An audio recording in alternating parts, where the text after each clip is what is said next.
इन बातों पर शर्म आए या गुस्सा अभी समझ नहीं आता। ये फितरत है भाजपा की, धोखा देने की, कमजोरों पर अत्याचार और बहुजन समाज को दबा के रखने की। साथियों, इसी तरह है केंद्र की भाजपा सरकार।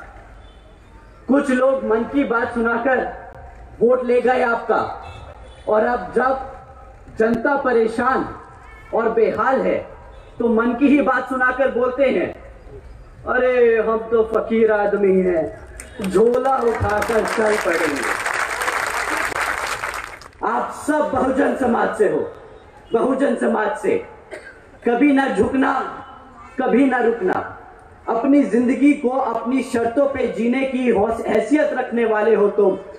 वो कहते हैं ना कि अगर किसी चीज की लत लग जाए तो वो आदमी की पहचान बन जाती है। तो आज मैं कहता हूं कि बना लो ये पहचान, एक निडर समाज की, एक ताकतवर समाज की।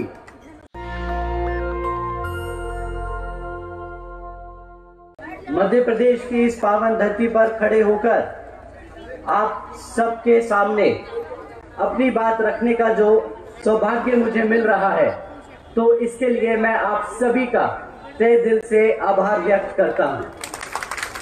आज मैं आपसे अपने एक दिल की बात कहना चाहता हूं। अगर आप इजाजत दे तो कहूं? तो सुनिए। बाबा साहब के दिखाए रास्ते, मान्यवर साहब के बताए तरीके और बहन जी के बेबाक अंदाज को हम सबको दिल और दिमाग से अपनाना होगा। मैं पूछता हूं, क्यों घबराते हो आप सब? मैं पूछता हूं, क्यों डरते हो तुम? अरे जब आप सबके सर पर जिस शेरनी का हाथ है, तो क्यों कमजोर महसूस करते हो तुम?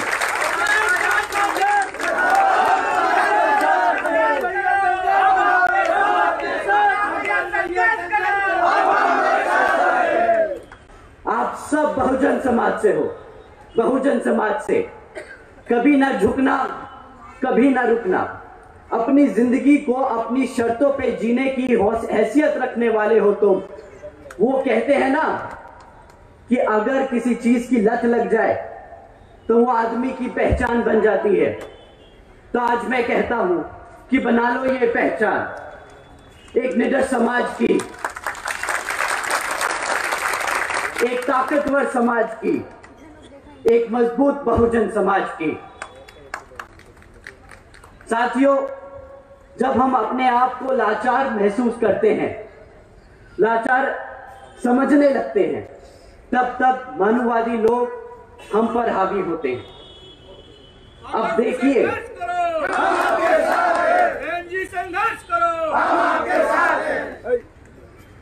अब देखिए इस भाजपा सरकार का असली चेहरा।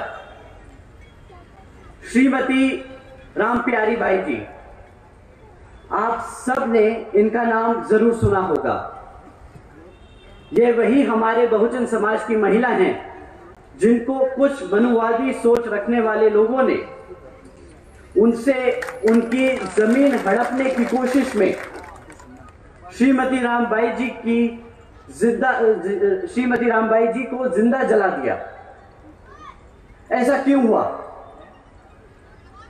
क्योंकि घबराते हैं हम, क्योंकि आज तक बिखरे हैं हम। श्रीमती भारती कसडेकर जी, इनके परिवार के बारे में इनके परिवार के बारे में भी आप सबने सुना होगा कि किस तरह इनके परिवार के 5 सदस्यों की हत्या कर दी गई। खैर, यहां पर हत्या होना कोई बड़ी बात नहीं, लेकिन हैरानी की बात यह है कि श्रीमती भारती जी जब 200 किलोमीटर पैदल चलकर अपने समाज के ही गवर्नर साहब से मिलने पहुंची, तो गवर्नर जी ने क्या किया? उन्हें मिलने से भी इनकार कर दिया। ऐसा क्यों हुआ साथियों? क्योंकि आज तक हम डरते हैं, क्योंकि अभी भी हम बिखरे हैं। श्रीमती लीलाबाई जी, इनका नाम भी आप सबने सुना होगा। श्रीमती लीलाबाई जी वही महिला है जिन्होंने अपने बच्चे को कोख में ही खो दिया। क्यों? क्योंकि एक अफवाह चली कि कुछ आदिवासी समाज के लोग धर्म परिवर्तन कर रहे हैं और कुछ मानववादी सोच रखने वाले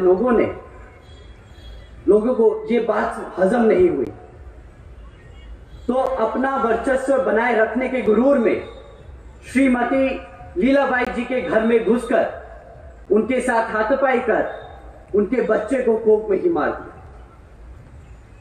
ऐसा क्यों हुआ?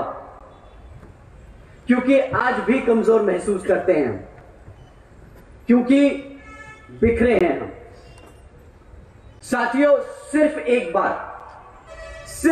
बार एकजुट होकर तो देखो, एक बार सत्ता में आकर तो देखो, फिर मजाल है कि कोई हमारे समाज की तरफ आंख भी उठाकर देखे।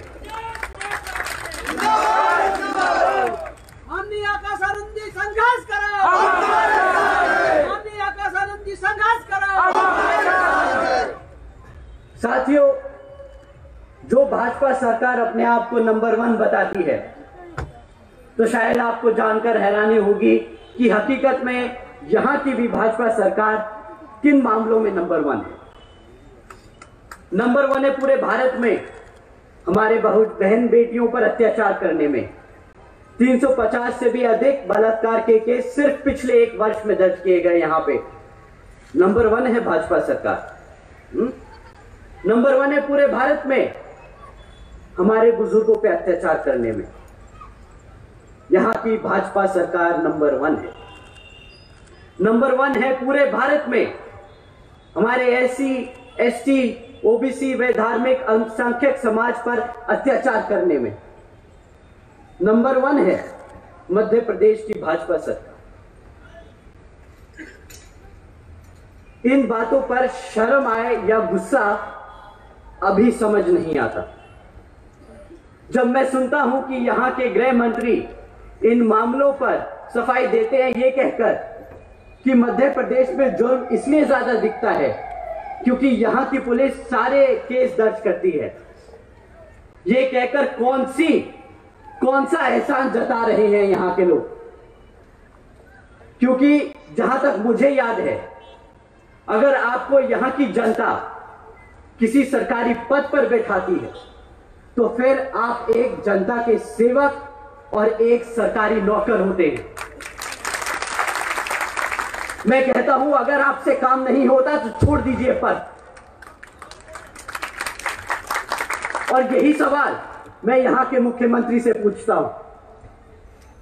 जब आप उसी समाज की सुरक्षा नहीं कर सकते जिसने आपको पिछले 15 वर्ष से ज्यादा यहां के तख्त पर बिठाकर रखा है, तो आपको भी कोई हक नहीं उस तख्त पर बैठने का।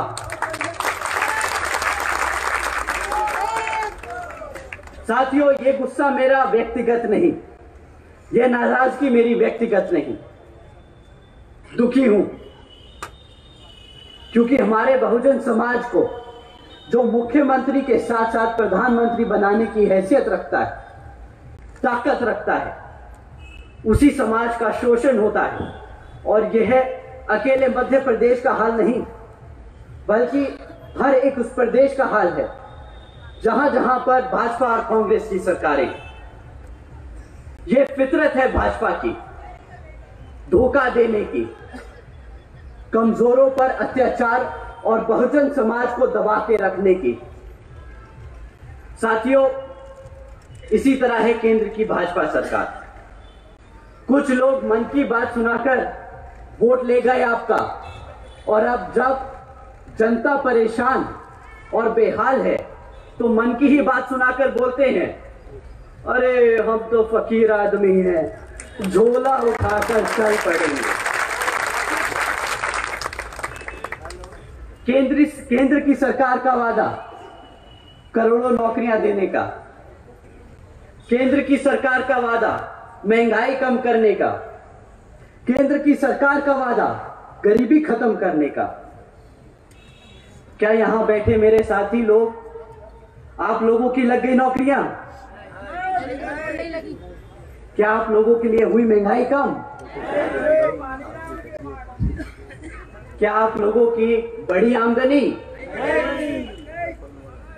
अरे साथियों, जो 10 करोड़ नौकरियां देने का वादा किया था ना, 10 करोड़ तो दूर, 5 करोड़ लगी हुई मैन्युफैक्चरिंग सेक्टर में जो नौकरी लगी थी, वो भी आज घटकर सिर्फ 2.5 करोड़ रह गई है। जो महंगाई का ढिंडोरा पीट रहे थे 2014 में और आम आदमी को एहसास जताने निकले थे कि भाई 50 रुपए का पेट्रोल बहुत महंगा है, भ्रष्ट है ये सरकार, आज उन्हीं सरकारों से पूछता हूं, क्यों भाई 100 रुपए का पेट्रोल आज महंगा नहीं लग रहा क्या?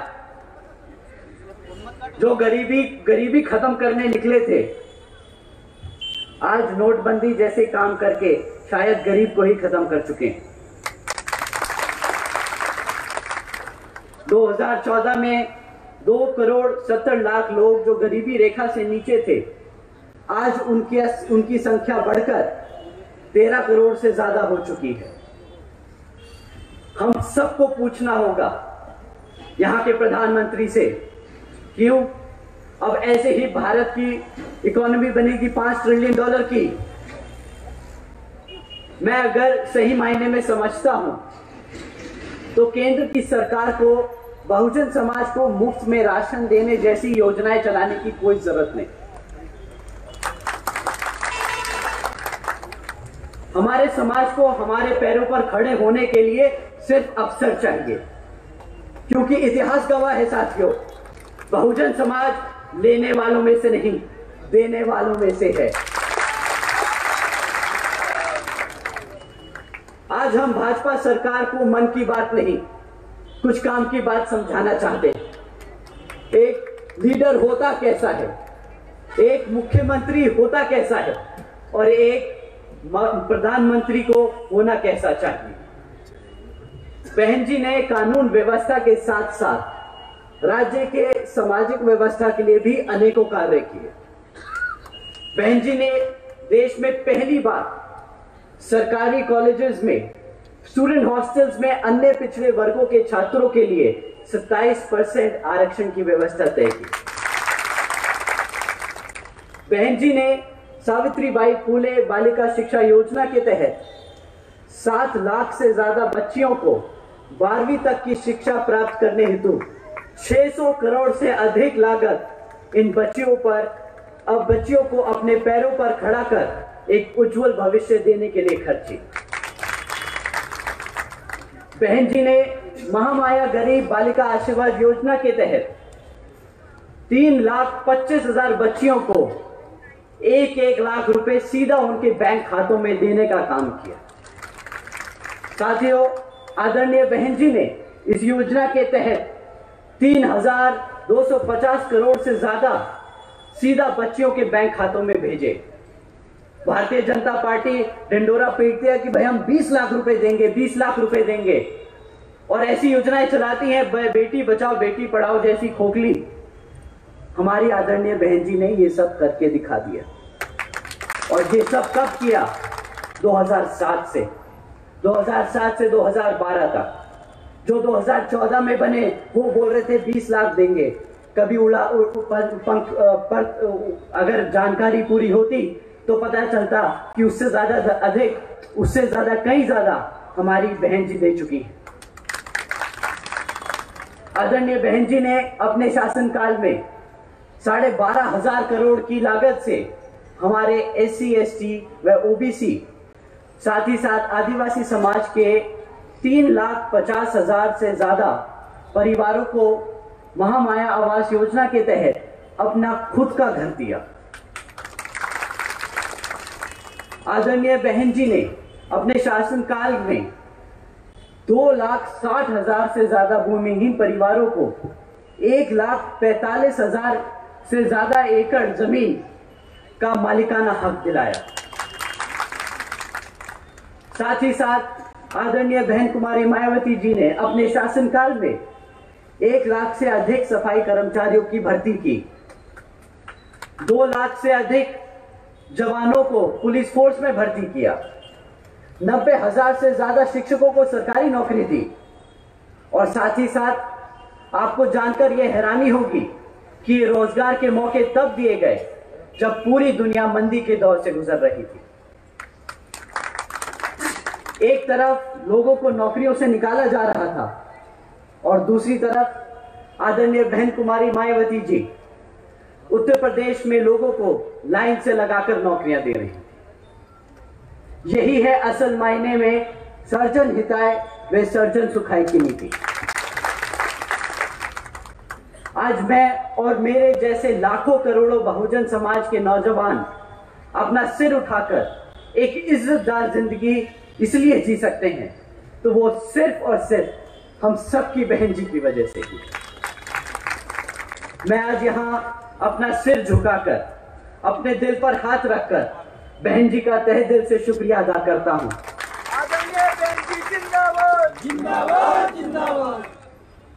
तो साथियों, आप और हम सबको एकजुट होकर समाज के हर एक व्यक्ति को बसपा से जोड़ने का काम करना होगा और आने वाले विधानसभा आम चुनाव में बता देना होगा कि हम आ रहे हैं, हम आ रहे हैं हर उस चीज के लिए जो इस संविधान में हमारे समाज के लिए हमारे गुरु देकर गए हैं, बाबा साहब डॉक्टर भीमराव अंबेडकर जी। और सही मायने में यही होगा इस भाजपा सरकार को मुंहतोड़ जवाब।